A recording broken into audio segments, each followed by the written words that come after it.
Om Mani Padme Hum. Om Mani Padme Hum. Om Mani Padme Hum. Greetings, conscious co-creators of the new earth.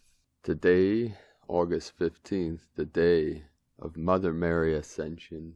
I know many people call it the Assumption, but I'm not assuming anything. I know Mary, and she has ascended, and it is good. So as we connect with these divine feminine energies of the goddess, the queen, we have a special transmission today with the Atlantean, the new divine masculine, the new Atlantis energies flowing in to rise, protect, and support the divine feminine, the goddesses, the Magdalens of the white rose in this great ascension. And our special transmission for today is from Divine Bro Star of the Light, Michael Love, the teachings of Atlantis, Pleiadian Light Forces transmission. A special message to the starseeds of the new earth for immediate planetary broadcast. Prelude. The Pleiadians often tell stories designed to bring you to higher levels of consciousness. It's not so much about the story, but about how it's encoded to trigger your memories. The data in this transmission is derived directly from channeled Earth Alliance intel and from the ancient mystery school knowledge guarded and passed down through the ages by the Great White Brotherhood. The knowledge is guarded because it is so powerful. It is reserved only for the earnest seeker who comes forth humbly with a pure heart and with heightened consciousness level. The light that you seek is near you even now. The light is for the one who desires to improve the quality of life, not only for himself but for all. The information in this data stream is a true and accurate account of what happened in Earth's past, and the most important part is, it involves you. The Pleiadians teach that light is simply information. This is the light of truth that leads one to divine realms. If one has no information, then he is surely in the dark, and this is the darkness. We say, let there be light. Tonight we share a very real and grand message from ancient Atlantis that will play an important role in your modern incarnation on planet Earth. This data stream is extensive and will take some time to integrate. We encourage you to make some quiet time to sit down and take in this information slowly. We also suggest that you listen for a second time so that the light herein will integrate into your being. It's good to take some notes as you go because something important will be triggered and remembered inside of you, and this is where you must focus. After taking in this light, listen closely to your inner being for the next steps and follow that path. There is an ancient part of your being that is just now becoming fully aware how magnificent it was and still is, and we are here now to reawaken these ancient memories and reacquaint you with the grand part of yourself. It is said by the wise ones that a being can stumble across the advanced knowledge taught in the mystery schools. However, one must be fully open in heart and mature in consciousness for this knowledge to be understood and to have any effect upon him. This incredible knowledge was used to build the grand civilizations of Atlantis with the primary goal of creating heaven on earth. It is also said there is a designated and special time when one is ready to receive the light of this knowledge. And we tell you the truth, that the time is right now. Stand by for super amazingness. Begin transmission. Great One. Advanced knowledge of the mechanics of the universe was brought to Earth millions of years ago by higher conscious star races from fifth-dimensional star systems. The Pleiadians, the Arcturians, the Sirians, and the Andromedans are the primary star nations that seeded and infused everything in the Earth realm with infinite cosmic, akashic intelligence and information. This infinite information field is stored inside the cells of all life on Earth, and all the crystals and minerals of the Earth, and all the water of the Earth, and all fire, as well as in the ether of this realm. Every sphere of the Earth is built from this informational field and is completely infused with the entirety of it all. The totality of the stored information is called the Akasha and the living library. It is written in the records of the Great White Brotherhood that in the middle of time, In the shining civilization of Atlantis, when gods walked the earth, one star family from the Sirius C star system, called the Sirian dynasty, established earth treaties with the Arcturians and bore children referred to as the sons and daughters of the stars. These divine children would eventually become the 12 families of Atlantis. These Sirian-Arcturian hybrid children were isolated from the rest of the surface population and placed on an island in the Atlantic Ocean, where they were taught daily from advanced mystery school knowledge. One of these special Atlantean star children was named Ningishzida, the son of Enki, of the royal Sirian dynasty. It is said that his face shone like the sun with the appearance of a beautiful angel. Ningishzida grew into an Atlantean god of all goodness and the highest wisdom, and his list of accomplishments and contributions to human civilization are mind-boggling, to say the least. In Ningishzida's younger years, it is recorded in the ancient tablets that he did assist his father Enki and Ninhursag with the fashioning of modern man after their own image and their likeness in the Garden of Eden. As the 12 families of Atlantis matured into wise adults, they became the high council and guides for the entire civilization of Atlantis. After thousands of years of spiritual practice and development, he became the primary teacher of knowledge and wisdom to the civilization of Atlantis. The ever-wise Ningishzida became known as the later days of Atlantis as Thoth, the Atlantean. This being was very human-looking, and as with all the pantheon of ancient gods, a spirit animal was used to symbolize his divine ability. The ibis was used to depict him because the ibis will clean up the banks of a river after a flood. As you will see, this is exactly what Thoth did when he came to the land of Khem, Egypt. It is recorded that Ningishzida Thoth did achieve the highest levels of consciousness of any being that has ever walked on earth. Ningishzida Thoth was not only one of the greatest spiritual teachers that ever existed, he was the master architect that built all megalithic temples of earth, the master alchemist who literally transformed lead into gold, and he was a master magician who conquered the laws of nature and became immortal. It is important to say here that no matter how divine and wise Ningishzida Thoth became in Atlantis, the rules of his Sirian dynasty family over the entirety of the earth during the days of Atlantis placed Thoth first under the command of his father Enki and ultimately under his grandfather's command, the primary Sirian sky god, Anu, whose authoritarian word was final on any matter. Around 12,500 years ago, when the great civilization of Atlantis was at its peak, a cosmic cycle was closing as the Sirius C planet Nibiru was moving through Earth's solar system on its 3,600-year orbit. The chief scientists of Sirian dynasty in that Ashtar proclaimed a dire space weather forecast for planet Earth as the massive planet Nibiru was coming in very close for a near-Earth flyby. After much discussion by the councils, it was indeed decreed by the father god Anu in that Ashtar to keep the news of the coming Earth calamity from their creation, the Earth humans, and to allow them to all be wiped out by the waters of the great flood. This world-changing decision was etched into the tablets in the minds of the gods for all eternity, so they could remember what happened in those days. After the destiny of humanity had been decreed, both Ningishzida and his father Enki went out of their way to try and help and save humanity from what was coming. At least Enki and Ningishzida managed to secretly save a few of their beloved human creations, Noah and his family, as well as samples of all DNA on Earth, for the purpose of repopulating and replenishing the Earth after the Great Flood. Ningishzida was an influential member of the Atlantean Old Kingdom Atla-Ra priesthood, who also took great care to preserve the master temple crystals of Atlantis.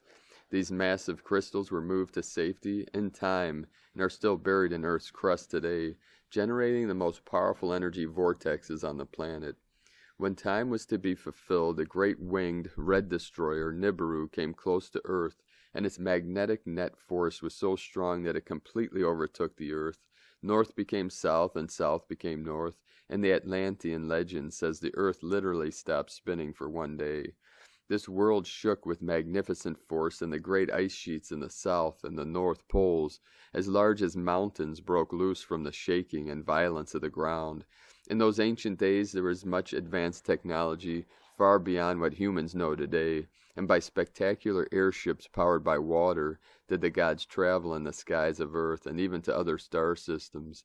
Just before the calamity struck Earth, the royal family of the Sabian dynasty gave command to lift only their people plus the 12 divine families of Atlantis into the skies above the Earth, in great spacecrafts to wait out the deluge in safety.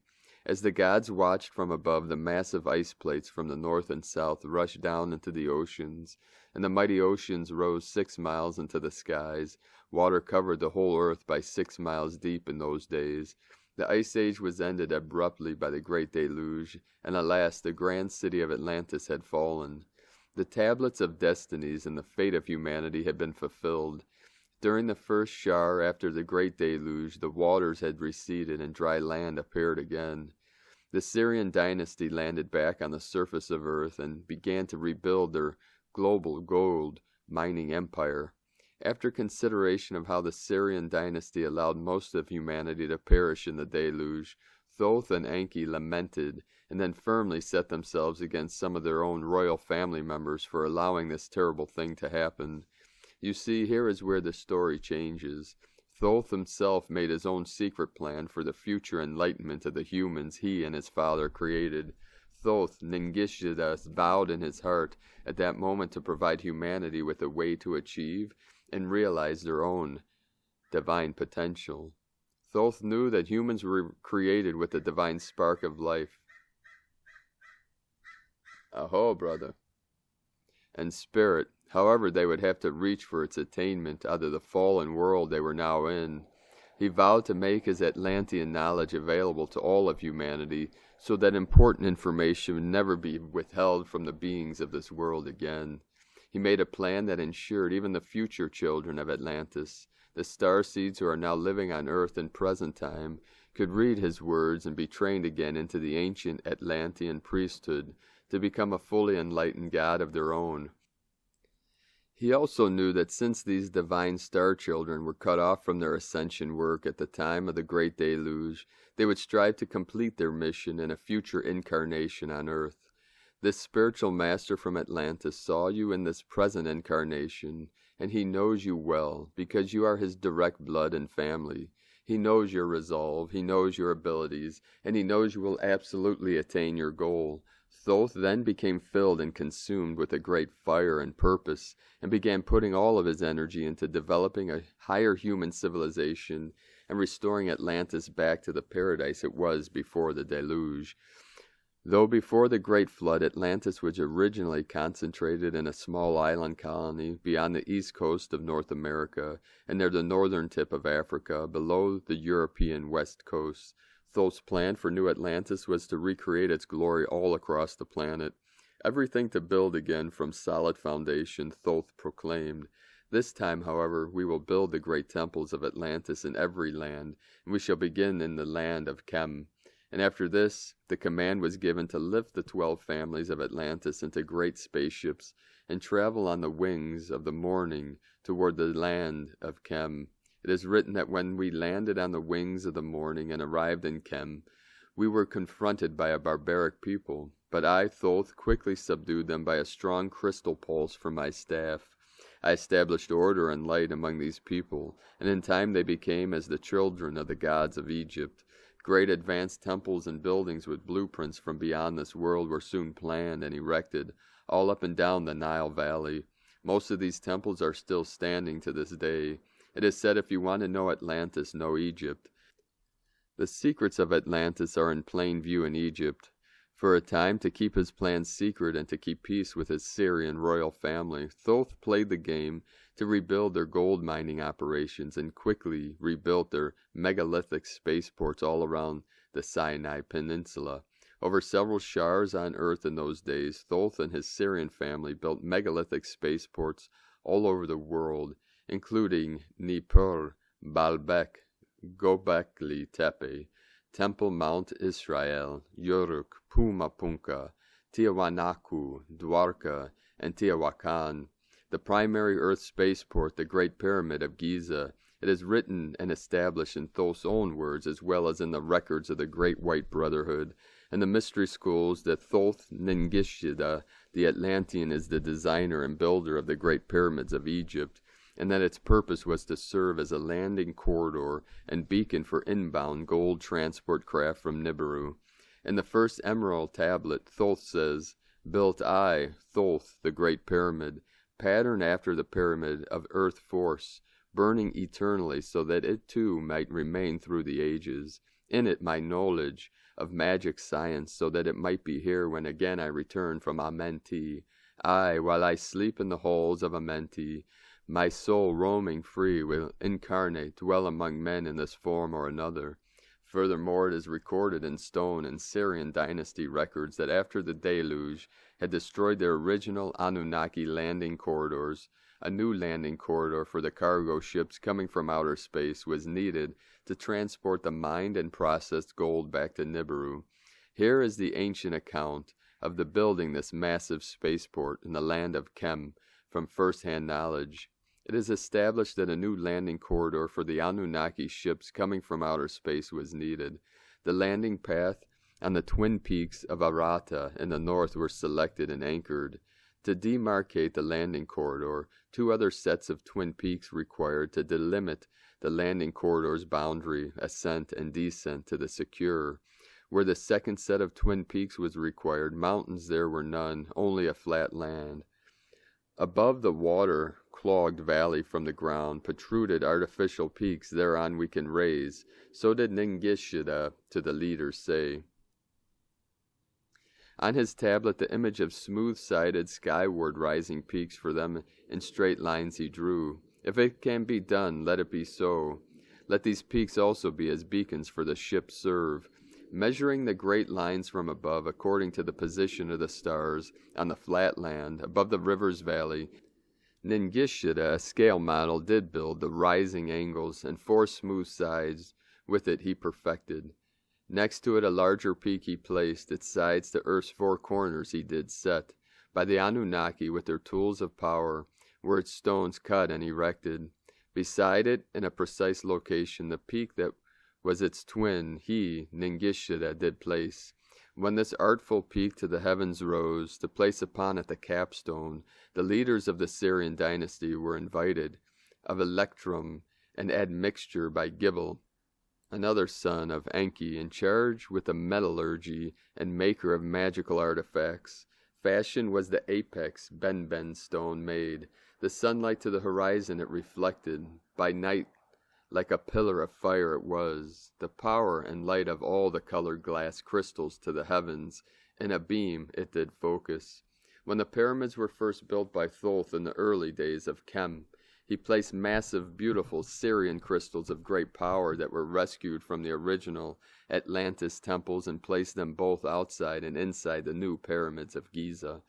The crystals were described in different writings of the time to be composed of quartz infused with gold, silver, and platinum, diamond, and beryl, and several massive ancient transparent Andara crystals of fire, fused with monoatomic elements, were also recovered after the flood and placed inside the Great Pyramids. Here is a first-hand account of the powerful crystals Thoth placed inside his twin pyramids, from a later report of Ninurta and his chief mineral master as recorded in the Syrian tablets. And I entered unto the radiant place and the house, which is like a mountain, to inspect the array of crystals and instruments inside Thoth's great pyramid. I followed the horizontal passage opposite the grand gallery, where I reached a large chamber with a corbelled roof whose axis lay exactly on the east-west center line of the Great Pyramid. Its emission and outpouring of vibration, which is like a lion whom no one dares attack. The powerful vibration came from a large fiery crystal fitted into a niche that was hollowed out in the east wall. It was the Destiny Stone, emitting a brilliant red radiance which I saw in the darkness. The crystal was the pulsating heart and power source of the Great Pyramid. This fire crystal emitted a strong beam that was tracking every movement of the fiery birds of the sky. In the narrow passages only a dim green light glowed. The grand gallery glittered in multicolored lights. Its vault is like a rainbow. The many-hued glows were emitted by 27 pairs of diverse glass-like crystals that were evenly spaced along the whole length of each side of the gallery. Each crystal emitted a different color radiance. Then I moved to the uppermost grand chamber where I beheld its pulsating stone. I was now in the pyramid's most restricted, sacred chamber, from which the guiding net, radar, was spread out to survey the heavens and the earth. It responded to the vibrations with bell-like resonance. The heart of the guidance unit in the sacred chamber was the Gug crystal, direction-determining crystal, that guided the great ships from Nibiru to earth. The records go on to say when the artful works of Ningishida designed were completed and ready, the Anunnaki leaders, the great twin peak, entered. At what they saw they marveled. Ikur, house which like a mountain is, they named it, a guide for the celestial chariots from Nibiru, and a beacon to the heavens it was. Then by his own hand the Nibiru crystals activated. Inside airy lights began to flicker, an enchanting hum and vibration. The stillness broke. The Atlantean firestone, the stone of destiny, inside the great mountain's interior was causing the chambers to glow with the reddish light of heaven. Outside, the capstone all at once was shining by the blinding light of its pulsating crystal. Brighter than the sun, it was casting its beams to the stars. These otherworldly Syrian and Arcturian crystals were spoken of by Thoth Tahuti as being passed down in ancient days from Lemuria to the Atla-Ra priesthoods of Atlantis, and were called Andara, which means the light of beauty and perfection. Andara is an exotic form of transparent monatomic silicon dioxide that is often fused with other types of crystal and other precious elements. The ancients used these powerful crystals because of the way they refracted high vibrational light, scalar and tachyon waves from higher realms into their temples. These sacred glass crystals of Atlantis were visually stunning in appearance and emitted powerful energetic auras that were all colors of the rainbow and could be seen for miles. The Atla-Ra placed massive 50-foot-tall blocks of these crystals inside their 12 primary temples, and these powerful and beautiful Holy Grail stones were known as the Master Crystals of Atlantis. The Atla priests of Atlantis took great care and effort to safeguard and preserve these valuable crystals before the Great Deluge occurred. Large pieces of these powerful crystals were removed from the caverns where they were buried pre-flood by the Atla-Ra and brought forth after the deluge to the land of Khem, Egypt, and placed in the Great Pyramids. Thoth's face on the Great Sphinx, when in the future days it will be asked, when and by whom was this great marvel, the twin pyramids of Giza, fashioned and for what purpose? And Thoth's father Enki said, "Let us, beside the twin peaks, a monument create, the age of the lion, Leo, let it announce, the image of Ningishida, Thoth, the peak's designer, let its face be. Let Thoth's face precisely toward the place of the celestial chariots gaze, for to guide them inward, bound from the heavens, is its sole purpose. When, by whom, and the purpose, let this monument to future generations reveal the secrets of Atlantis and Egypt. And after the great peaks and the eternal lion were erected in the Nile Valley, I, Thoth, rested. Then was on my way to begin speaking clearly to the children of men about the knowledge and wisdom I had gained in Atlantis. The emerald tablets in the first days of Khem, and to the children of the stars of the new kingdom of Atlantis did Thoth, in the angelic light language of Senzar, by his own hand inscribe the great words of the teachings of Atlantean priesthood on 12 plates of indestructible and cosmic emerald, codifying the spiritual mysteries of the highest order. It is said that every spiritual seeker is destined to read this ancient cryptic work. Each one must seek out and read the full text of these writings himself, and if he is fully open in heart and mature in consciousness, the light of this divine knowledge will be understood, and it shall have a positive supernatural effect in his life. In the Emerald Tablet teachings of Atlantis, Thoth is describing astral projection of the third eye out of body, combined with specific visualizations and the decree of powerful angelic tones and names. In ancient Atlantis, the star children would memorize these enchantments before entering into meditations in order to achieve results. The children of the stars in Atlantis became masters at leaving the body at will through the third eye chakra portal, the doorway in your being that grants access to other dimensions and realities. Again, we say one must be ready in heart and consciousness to receive the following information or will not be understood. This is the way it is encoded. All of this information comes from the highest place of goodness and love and will only improve life and elevate you to much higher ways of being. A very serious, helpful hint from the master teacher himself is, sometimes you may have read it several times and your intention means everything. If you are an earnest seeker of the light, you will not stop seeking until you find it. So what are some of the mysteries and secrets of the Atlantean star children codified in the emerald tablets? Well, how about not aging and not dying in the physical body for starters? Atlantean teaching number 1, how to be immortal in the human body. Now I, Thoth, give ye the key of immortality. Here is the secret of balancing the magnetic poles of the body to the earth. List ye, O man, whilst I, Thoth, give the secret to that ye, too, shall taste not of change. 1 hour each day shalt thou lie with thine head pointed to the place of the positive pole, north. 1 hour each day shalt thy head be pointed to the place of the negative pole, south.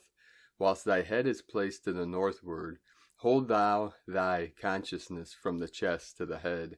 And when thy head is placed southward, hold thou thy thought from chest to the feet. Hold thou in balance once in each 7, and thy balance will retain the whole of its strength. Aye, if thy be old, the body will refreshen, and thy strength will become as a youth's. This is the secret known to the masters, by which they hold off the fingers of death. Neglect not to follow the path I have shown, for when thou hast passed beyond years, to 100 to neglect, it will mean the coming of death to the body. Note, it is important to do this exactly the way it is described here. This is powerful magic that yields powerful results. Atlantean teaching number 2, how to eliminate darkness. Note the angelic names below are simply tones that vibrate in such a way as to open channels on the right side of your brain that allows you to connect and flow with the light. These sounds override and overcome the lower channels of the left brain. Now I, Thoth the Atlantean, shall teach you how to eliminate darkness and low vibrations from any space. Seek ye first a place bound by darkness. Place ye a circle around about thee. Stand erect in the midst of the circle. Use thou this formula, and you shalt be free. Raise thou thine hands to the dark space above thee. Close thou thine eyes and draw on the light. Call to the spirit of light through the space-time, using these words, and thou shalt be free. Fill thou my body, O spirit of life.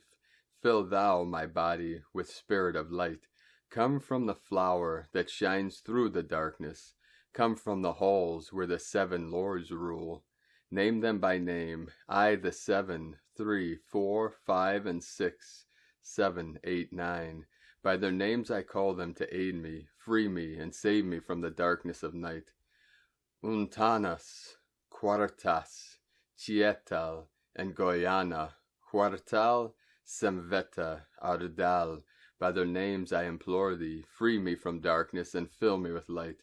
Know ye, O man, that when ye have done this, ye shall be free from the fetters that bind ye. Cast off the bondage of the brothers of night. Atlantean teaching number 3, how to enter the halls of Amenti. Calm let thy mind be, at rest be thy body. Conscious only of freedom from flesh, center thy being on the goal of thy longing. Think over and over that thou wouldn't be free. Think of this world, la il ganuver, and over in thy mind let it sound. Drift with the sound to the place of thy longing, free from the bondage of flesh by thy will. Hear ye while I give the greatest of secrets, how ye may enter the halls of Amenti, enter the palace of the immortals as I did, stand before the lords in their places. Lie ye down in rest of thy body, calm thy mind so no thought disturbs thee. Pure must ye be in mind and in purpose, else only failure will come unto thee. Vision, Amenti, as I have told in my tablets, long with fullness of heart to be there, stand before the Lord's in thy mind's eye, pronounce the words of power I give, mentally, Mekut el Shab el Hale Shur Ben el Zabrut Zin Ephrim Quar el. Relax thy mind and thy body, then be sure your soul will be called. Atlantean teaching number 4, how to enter the Shambhala realm. Now give I Thoth the key to Shambhala, the place where my brothers live in the earth. Darkness but filled with light, the light of its sun. Darkness of earth, but light of the spirit. Guides for ye when my day is done. Leave thou thy body as I have taught thee. Pass to the barriers of the deep, hidden place. Stand before the gates and their guardians. Command thy entrance by these words. I am the light. In me is no darkness. Free am I of the bondage of night. Open thou the way of the 12 and the 1, so I may pass to the realm of wisdom. When they refuse thee, as surely they will, command them to open by these words of power. I am the light. For me are no barriers. Open, I command, by the secret of secrets. Edom el Ahim Sebert Zur Adom. Then if thy words have been truth of the highest, open for thee, the barriers will fall. Atlantean teaching number 5. Travel beyond the earthly domain for 6 hours. In your astral travel, when ye have released the self from the body, rise to the outermost bounds of your earth plane. To accomplish this, speak ye the word, Dor el lil la. Then for a time your light will be lifted. Free may ye pass the barriers of space. For a time of half of the sun, 6 hours. Free may ye pass the barriers of the earth plane. See and know those who are beyond thee. Yea, to the highest worlds may ye pass. See your own possible heights of unfoldment. Know all earthly futures of soul. Bound are ye in your body, but by the power ye may be free. This is the secret whereby bondage shall be replaced by freedom for thee. Calm let thy mind be, at rest be thy body, conscious only of freedom from flesh. Center thy being on the goal of thy longing. Think over and over that thou wouldst be free. Think of the word Laum Il Gonuver, and over in thy mind let it sound. Drift from the sound to the place of thy longing. When astral traveling, one must first become a master in this art, following the smooth, curved tunnels of light and spheres leading ever upward, and always begin this sacred journey with pure in heart and pure spirit. There are so many more teachings written in these ancient Atlantean tablets that will be revealed to the true seeker who takes this light in. Thoth said he created an entrance to the very real inner earth, Amenti, underneath the Great Pyramid. He also stored the Akashic records underneath his lion monument in Khem, where they still exist today. In another account, he says when he flew his grand airship to the land of Khem, Egypt, to begin rebuilding Atlantis, he buried his magnificent starship also under the Great Sphinx, and encourages you to go there and dig it up. Thoth, the Atlantean master of masters, also scribed the Hermetic doctrine through his incarnation as Hermes, which contains the 7 great universal laws. Why is this a big deal? Because his goal in gaining this knowledge was to be able to control all the forces of nature that exist in the universe. To read the laws is one thing, to meditate deeply on them is a different matter, because one will come to the understanding of each principle and how it is working in one's life. Thoth explained that when this understanding is obtained, and one begins to work with the law in practice, one has then conquered that universal force. Thoth said all real magic is simply the understanding of and using of the 7 great Hermetic principles towards a creative goal. Thoth's 7 universal laws, Hermetic principles. 1. The principle of mentalism. The all is mind, the universe is mental. Number 2. The principle of correspondence. As above, so below, as below, so above. This principle embodies the truth that there is always a correspondence between the laws and phenomena of the various planes of being and life. 3. The principle of vibration. Nothing rests, everything moves, everything vibrates. Number 4. The principle of polarity. Everything is dual, everything has poles, everything has its pair of opposites. Like and unlike are the same. Opposites are identical in nature but different in degree. Extremes meet. All truths are but half-truths. All paradoxes may be reconciled. Number 5, the principle of rhythm. Everything flows in cycles, out and in. Everything has its tides. All things rise and fall. The pendulum swing manifests in everything. The measure of the swing to the right is the measure of the swing to the left. Rhythm compensates. 6, the principle of cause and effect. Every cause has its effect. Every effect has its cause. Everything happens according to law. Chance is but a name for law not recognized. There are many planes of causation, but nothing escapes the law. Mind and thought is the first cause. 7, the principle of gender. Gender is in everything. Everything has its masculine and feminine energy and principles. Gender energy manifests on all planes. One interesting note about the ancient teaching. This writing describes the 7 natural laws that control everything in the universe, specifically your life. What is mind-boggling is this enlightened teaching illustrates how you are fully able to control these controlling forces. This is the primary secret of the power of the Atlanteans, demonstrated by the wisdom and technology they possessed. All God beings that display supernatural ability and technology have gained the understanding of how to control the natural laws of the universe. These 7 hermetic principles teach how we manifest matter from the source field by using mind, focus, and emotion. It also explains why everything happens as it does, as well as how karma works. Modern manifestation and law of attraction techniques were derived solely from the ancient secrets of secrets, alchemical doctrine which is written around these 7 principles. Manifesting in ancient Atlantis was simply called magic. Great one, it is written in the Atlantean teachings that the children of the stars, the priests and the priestesses of Atlantis, were created from a divine seed from other worlds, and this family of light has never been separated. The ancient books say the same special group of light beings have incarnated over and over together on earth, even unto this modern day. These are the great ones spoken of in all great books that number as the sands of the sea in heaven, and who overcame the whole world. You are one of these divine Atlantean priests and priestesses, along with your 4.5 billion brothers and sisters starseeds that dwell on earth today. We are all here now incarnated on earth in a different age, finishing what we began in ancient times. Just by being here, we are raising consciousness levels all across the world to finish rebuilding our great kingdom of heaven on earth.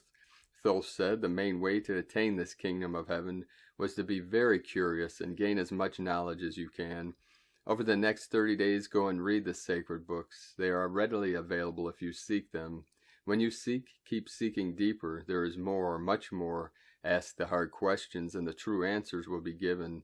Do not be distracted by what any others say that is critical about what you are seeking. There is a very real truth, deeper than what they can know. Ponder on the mind-boggling ancient megalithic structures still standing on earth today that were built by these star children. The Atlantean teachings are a divine star map left behind by the master teacher Thoth. These esoteric writings are helping us find our way back to our ancient home and to the shining civilization we once knew. It is time for our return to Atlantis. Hurry, for a new day is dawning as the sun shines between the great peaks. Shall we depart on the wings of the morning? Ode to the children of the stars of Atlantis, written by the ever-wise and loving Thoth the Atlantean. Aye, man, know ye this knowing. Always beside thee walk the children of light. Masters they of the sun power, ever unseen yet the guardians of men. Open to all is their pathway, open to he who will walk in the light. Free are they of dark, Amenti, free of the halls where life reigns supreme. Sons are they and lords of the morning, children of the light to shine among men. Like men are they and yet are unlike, never divided were they in the past. One have they been in oneness eternal, throughout all space since the beginning of time. Up did they come in oneness with the All-One. Up from the first space, formed and unformed. Given to man have they secrets, that shall guard and protect him from all harm. He who would travel the path of the Master, free must he be from the bondage of night. Conquer must he the formless and shapeless. Conquer must he the phantom of fear. This is the true account of the time of Atlantis before the great flood, and then On and Egypt. And finally, our journey out into the whole world and into the now moment where we shall finish building our sacred Atlantis. You are closer than you may think in your ascension to the next highest realm. That which you seek will soon be seen. It is required that you simply look a bit deeper. It is your destiny to return again to your greatness, where you will walk beside the gods. What was shall be again. Thank you for all that you do and for coming to earth at this time. We give you great honor as one of the children of light, and we stand beside you until all things are fulfilled. Let us know if you have memories of the ancient days of Atlantis and from our times in the land of Khem. Godspeed, Michael and the Pleiadians from 5DEarthProject.com. Thank you for joining us today on this beautiful day of the Divine Mother.